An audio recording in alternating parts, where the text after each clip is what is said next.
জাতীয় মসজিদ বায়তুল মোকাররমে আপনাদের নিয়ে যেতে চাই। আপনারা এরই মধ্যে জানতে পেরেছেন 5টি জামাত অনুষ্ঠিত হবে। সেখানে প্রথম জামাতটি এরই মধ্যে বিশ্বাস করে শুরু হয়ে গেছে। আপনাদের নিয়ে যাচ্ছি সেখানে।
ওইটা তো ইয়েতে, ওটা তো ভিতরে, আমি তো বাইরে।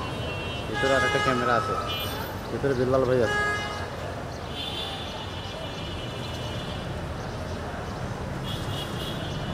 এটা 8টায় এই জামাতে, হ্যাঁ এই জামাতে তো পাবেন না, পরের জামাতে ওইটা নিয়ে নেওয়া লাগবে, কারণ সামনে থেকে উপরে দোতলায় 3তলায় যাওয়াটা ঝামেলা নামাজ অবস্থায়।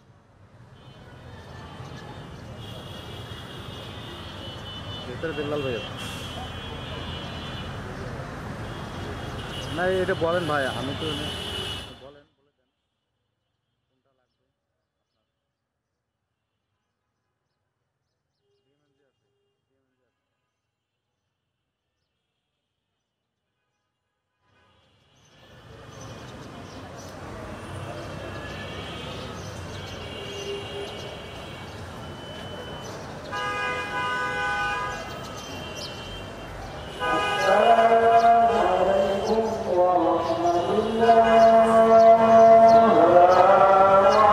কোনটা লাগবে।